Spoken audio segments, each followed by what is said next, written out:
ወይዘሮ ወርቄ ያየችውን ማመን አቃታት። ሄደሽ ወንበር አምጪ እና በወንበር ተቀመጭ ብሎ ሲያዛት አጋችው። እኔ ወርቄ እኮ ነው ስሜን አላወቅከው እንዴ? ወርቅ የሆነን ስም እንዴት ነው ወንበር ላይ ተቀመጭ የምለው? ከስሙ መረዳት አለብህ እያለችው ነበር። አጋቹን በመሳቅ ሄደሽ አምጪ ብያለሁ እያላት ነበር።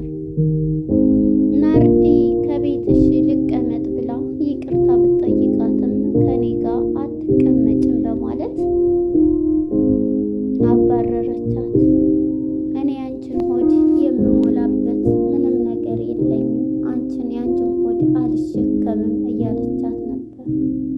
እሷም እባክሽን ለምበላው አይደለም እኔ ለምበላው ችግር የለውም ከአንቺ ጋር ለቤቱ ልቀመጥ፣ እስካሁን ሆቴል ነው ያለሁት አለቻት ናርዶስም። ነገር ግን ወይዘሮ ወርቄ በፍጹም ልሰማሽ አልፈልግም አለች። ወንድዬ እናቱን በፈገግታ ይቅርታ ጠየቃት። እናትየዋም እሺ በማለት ይቅርታውን ተቀበለች። ከስሯ ድፍት ብሎ እማዬ እስካሁን ሳይገባኝ ላደረግኩት ነገር ሁሉ ይቅርታ አድርግልኝ፣ ፈገግታሽ ናፈቀኝ በማለት እናቱም በፈገግታ ተቀበለችው። በጣም ደስ ይላል። ደስ የሚለው ነገር ሁሉም ያጨደውን የዘራውን ስለሆነ የሚያጭደውና ያጨደችው የቆፈረችው ጉድጓድ የወዲት ታሰረች። የወዲት ጉዲት ታሰረች። አለም ተለቀቀች። ከነናቷ ከወርቄ ጋር ታሰረች። ፍቱኝ ልቀቁኝ ባካቸው ብትልም የሚሰማት አጣች። አጋቹም አለም የቀመሰቻትን አንቺን መቅመስ አለብሽ በማለት አስሯት አለምዬ አስራት ሄዳለች። እሷም አለምዬ ባክሽን ተይ ተይ ለምኝ ስትላን ነበር። አለምዬም ተዋት ስትለው አየሽ እሷ ግን ለመነች። አንቺ ብትሆኝ ግን ፈጣሪ መጥቶ ቢማጸንሽ አትይም ነበር። የኔ ገላ መታሰር አልለመደም፣ ተንከባክቦ ያደገና ምንም ነገር የማይችል ነው እያለች ነበር የወርቅዬ ልጅ። የዚህን ጊዜ አለምዬ እኔም ችዬ ነው ይሄን ሁሉ መከራ የማሳልፈው በማለት አለምዬም ተነስታ ፈቷት ካጋቹ ጋር ሄዳለች። ሰላም ጤና ይስጠልን ውድና የተከበራችሁ የቻናሌ ቤተሰቦች እንኳን ወደዚህ ቻናል በሰላም መጣችሁ። የእናት ግፍ ክፍል 24 ተለቀቀ። እንግዲህ ወደ ክፍል 23 ስንመለስ እና አለምዬ ነበረ። አሁን ላይ ግን ወርቄንም የወዲትንም ታግተው ባንድ ይኖራታል። የወዲት ታግታለች፣ አለም ተለቃለች። በጣም ደስ ይላል። እንግዲህ ሁሉንም ነገር ስንመለስ የወዲት አሁን ላይ ተንበርክካ ይቅርታ እያለች ስትማጸን ወይዘሮ ወርቄ ትመጣለች። ፀሐይን ግን ከሶፋ ላይ ተቀመጭ አንቺ ተንበርከኪ እያላት ነበር። እሷም ከሶፋ ላይ እንደተቀመጠች መቀመጥ ያለባት ፀሐይ እንጂ አንቺ ተንበርከኪ፣ ክፉ የሰራ የስራውን ማግኘት አለበት፣ ዝቅ በይ እያላት ሲላን ነበር። በዚህ የተነሳ ወይዘሮ ወርቄም ከድንገት ከበር ትገባለች። ከበር በምትገባ ጊዜ ልጇ ተንበርክካ ታገኛታለች። የወዲት ጉዲት ተንበርክካ ምንድን እየተካሄደ ነው እያለች ነበር። ቁጭ በይ እያላት ነበር። አጋቹም ይሄን ነገር የምትፈጽሚው አሁን 23 ሚሊዮን ብር ከሰጠሽ ብቻ ነው። አንቺም ተነሽ ከሶፋው ላይ ወንበሩ ላይ ተቀመጭ ይላል። የኔ ስሜን አላወቀውም እንዴ? የኔ ስም ወርቄ ነው። ይሄን ወርቅ የመሰለ ስም እንዴት ነው ከጠረጴዛ ከወንበር ላይ የምቀመጠው ሲላት ነበር። ተይ እንጂ እያላት ነበረ። ለስምሽ ይሄን ያክል እያደረግሽ ነው? አንተ ራሱ አጋች ሁነህ ሌባ አጋች ነህ እያለ አንቺ ደግሞ ሌባ ልሆን እችላለሁ እናቴ የለህም እንዴ ስትለው ነበር። እናትም አለኝ እናቴ ግን እንዳንቺ አይነት አይደለችም ሲላን ነበር። አንተም እኮ ያው ነህ አጋች ነህ ሌባ ነህ ሲሉት ነበር አጋቹን። እሱም ደግሞ ሌባ ልሆን እችላለሁ ነገር ግን ነፍሰ ገዳይ አልሆንም አይደለሁም እያላት ነበረ። ወይኔ አጋቾች እንዴት እንደተመቹኝ። በዚህም የተነሳ አሁን ላይ እንግዲህ የወዲትም ተንበርክካ ወይዘሮ ወርቄም ሂጂ ወንበር አምጪልኝ በማለት ከዱካኑ ተቀመጭ ስትባል ሂጂ ራስሽ አምጪ በማለት እኔ ወርቄ ብላ ሰራተኞችን የወንድሟን ልጅ የእህቷን ልጅ እንደማታንገበግብ ሁሉ ዮርዳኖስን ፀሐይም እየተደሰተ ውስጧ እጇን አስታጥቢ እየተባለ ፀሐይንም እጇን እያስታጠበች ነበር ስታደርግ የነበረችው። በዚህ የተነሳ እንግዲህ የወዲት ፀሐይን እጅ አስታጥባ ፀሐይዬ ምግብ ስትበላ ነበር። እናም በዚህ የተነሳ እሷም ይሄንን ብላት ተጠረጴዛው ከወንበሩ ላይ ትቀመጣለች። ወይዘሮ ወርቄ እንዴት ይሄንን ወርቅ የመሰለ ስምዬ ወርቅ የመሰለ ሰውነትዬ እንዴት እንደዚህ ትለኛለህ ስትለው ነበር። እሱም ይሄንኑ መልስ እየሰጣት ለስምሽ ለክብርሽ የምትጨነቂ ከሆነ 23 ሚሊዮን ፈልጊ ይላታል። እንዴ እስኪ መላ ስጭኝ እያላኝ ነበር። ፀሐይዬ ከየት አምጥቼ ነው እንትን እምለው ስትል ነበር። ይኖረሃል ትልና እንግዲህ ፀሐይም ቤትዎን መሸጥ አለበውት ስላለኝ ቤቴን እንዴት ነው 23 ሚሊዮን 23 ሚሊዮን 3 ሚሊዮን ልስጥ 3 ሚሊዮን ለእኔ ብቻ ነው የሚበቃኝ። ስለዚህ ለወንድሜ ለእናቴ ለአባቴ ለአክስቶቼ ለዘመዶቼ ሁሉ የማከፋፍለው ስለሆነ አይበቃኝም ሲላት ነበር። የዚህ ጊዜ ወርቄ በጣም ትናደዳለች። እንዴት ነው ታዲያ ይህንን የማደርግልህ እያለች በጣም ስትናደድ ቤቴንስ አልሸጥም እያለኝ እናትና ልጅ በስቃይ ውስጥ ገብተዋል። ደስ ነው የሚለው የእጃቸውን አግኝተዋል። አጋቾች በጣም ነው የተመቸን። ወደ አለምዬ ጋር ስንሄድ እንግዲህ አለምዬም ምግቧን እየበላች ቶሎ ቶሎ ትበላለች።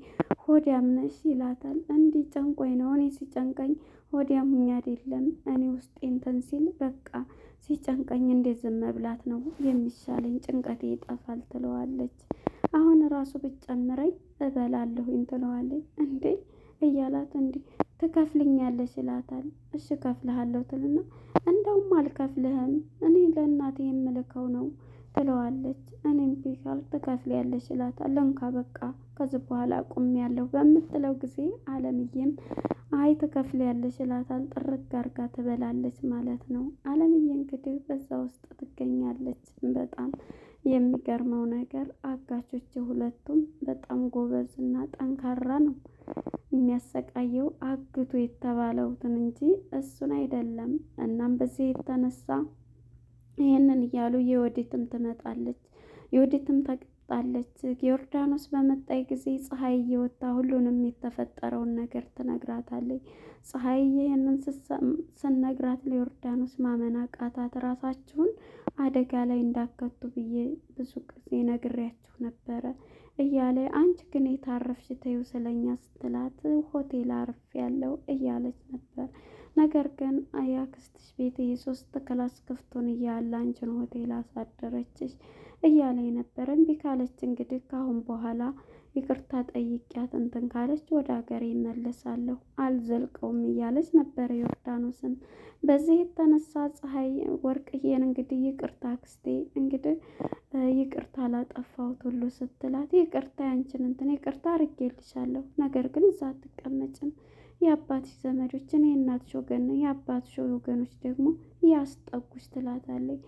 አክስቴ እንዴት ነው ብትላትም እምሰማብሽ ጆሮ የለኝም ትላለች። እንደዚህም እየተሰቃየች እንኳን ምንም ለሰው ርህራሄ የሚባል የላትም ማለት ነው። በጣም ይገርማል። እናም ዮርዳኖስን ያንቺን ከርስ መሙላት አልችልም እያለቻት ነበር። ዮርዳኖስን እኔ ምግብ አልፈልግም እያለቻት ነበር። መጠለያ መጠጊያ ነው ብትላትም በፍጹም የአባትሽ ዘመዶች ያስጠጉሽ በማለት እንቢ ብላታለች። ዮርዳኖስም ወደ የወዲት ጉዲት ስንሄድ እንግዲህ የወዲት ጉዲትን ይዟት አለምዬ የታሰረችበት ቦታ ይዟት መጥቷል። ይዟት መጥቶ አለምዬን እሰሬት ብሏት ነበርና አለምዬም ጥብቅ አርጋ በማሰር ነበረ። እስኪ ቅመሽው ዝቅ ብሎ እንትን ማለቱን እያላን ነበር።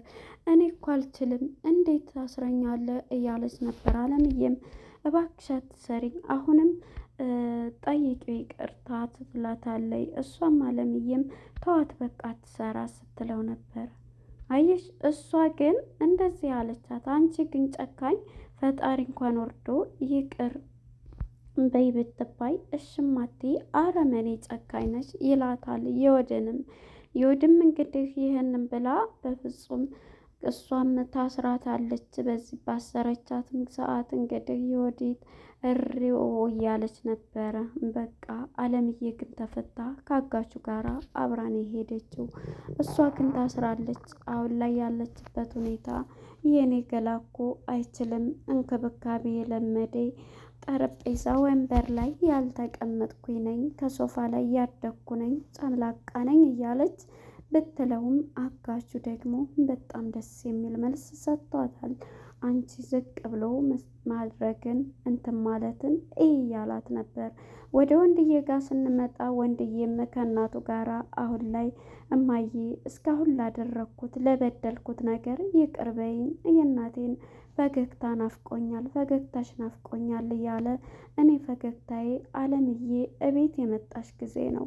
በቃ አለምዬ ከመጣች እሷ ይዛኔ ሁሉም ነገር እንትን እላለሁ እማዬ እሺ አለምዬን ፈልጌ ካለችበት አመጣታለሁ ሲላት እናቱም ትስቃለች። የዚህ ጊዜ ይሄ ፈገግታሽ ነው እየናፈቀኝ እማዬ ብሎ ወንድዬም ከእናቱ ጉልበት ስር ድፍት ብሎ ይቅርታና ጉልበቷን ሲስም ነበር። በዚህ የተነሳ እንግዲህ ወንድዬም ውጭ ወጥቶ በመሄድ እኔ ለፖሊስም አመልክቻለሁ ሁሉም ቦታ ፈለግኩ እያላት ነበር። እንግዲህ እናቱም ይሄንን ስትሰማ በቃ እያዘነችም ነበር። ቢሆንም ግን ትገኛለች አይዞሽ እማዬ እያላት ነበረ ማለት ነው። እሷም እንግዲህ በር እያየች የአለምዬ መታገት የአለምዬ መጥፋት ጥያቄ የሆነባት ፀሐይም እንግዲህ ሁሉንም ነገር ስለሰማይ ስለነሱ ግን ለዮርዳኖስ ፍጹም አልተናገረችም። ምክንያቱም ሁሉንም ነገር ብታቅም ብዙ ነገሮች ስላሉ ማለት ነው። እናም አሁን ላይ ሁሉም ነገር እየተስተካከለ አጋቾቹ እገቱ የተባሉት ዮርዳኖስ ከነናቷ ከነወርቄ አሁን ላይ እራሳቸው በቆፈሩበት ጉድጓድ እራሳቸው እየገቡበት ይገኛሉ። አለምዬና ፀሐይ ግን ሁሉንም አሸንፈዋል። እሱም 23 ሚሊዮን ብር ታመጣችሁ ይሄንትን እንትን አይባልባችሁም አይበተንባችሁም፣ ነገር ግን ከንትን ካላላችሁ ግን ይበተንና እናንተም እርሜያችሁ ዘላለም እስር ቤት ይሆናል እያላት ነበር ማለት ነው። እናም በዚህ የተነሳ እነሷም ብሩን እከፍላለሁ የምትለኝን ሁሉ አደርጋለሁ በማለት ነበረ ዮርዳኖስ ማነች የወዲት ጉዲት የታሰረችው ማለት ነው። የወዲትን በቃ በትክክል መመልሷል፣ ብሩን ከከፈልሽ ትለቀቂያለሽ እያላት ነበር። አንተ አመዲያም አንተ እንዲህ ብትለው ምን አልሽ ብሎ ነበር ያንበረከካት ማለት ነው። እኔ አጋቾቹ በጣም ነው ለነሱ ስል ያየሁት ማለት ነው። በጣም ነው የተመቹኝ አጋቾች፣ ይመቻቸው ማለት ነው። እንግዲህ አሁን ላይ አለምና ፀሐዬ እየመሩት ይገኛሉ። ወርቄና የወዲት ጉዲት ከነናቷ በቆፈሩበት ጉድጓድ እየገቡ ይገኛሉ ማለት ነው። እንግዲህ ይህን ይመስል ነበር። ቀጣይ ክፍል እንግዲህ አለምዬ አጋቹ ፈቷታል። ምግብ ሲሰጣት ብዙ ነገር ሲያደርጋን ነበር። ከዚህ ድራማ የምንማረው እንግዲህ እነዛን ሰዎች እንደዚህ ሲያደርግ አግቱ የተባሉትን ይሄንን በማድረጉ እንደዚህ ቢሆን የሀገራችን ሕግም አልኩኝ። ምክንያቱም የሰው ልጅ ባላጠፋው ባልተጣራው እሱ ነው የተወነጀለው ተብሎ ይገረፋል፣ ይታሰራል፣ ይደበደባል። ነገር ግን ወንጀለኛው ዝም ብሎ ነበረ የሚሄደው። አሁን ግን ራሳቸው ወንጀለኞች ባደረጉት ጥፋት እሷ ደግሞ ራሷን ህይወቷን መስዋዕት ከታ አለምዬ እዚህ ቦታ ላይ የሰው ህይወት ለማዳን ካሜራ ደቅና ነበር። እንግዲህ እናትና ልጅ አንቺ ባየሽ በነበር አንቺ እንደዚህ ባረግሽ በአንቺ የተነሳ ነው እያለች ፀሐይ ወርቅዬም ይሄን እያለች ከልጇ ከዮዲት ጋር እየተጣሉ ይገኛሉ ማለት ነው። እንግዲህ የነበረን ቆይታ ይህን ይመስላል። ቀጣይ ክፍል ምን ይፈጠራል? ዮዲት ጉዲትስ ብሩን ሰጥታው ትለቀቃለች? አለምዬስ ወደ ቤቷ ነው የምትሄደው ወይንስ ወደ ቤት ወስዳታል የሚለውን አብረን የምናይ ይሆናል።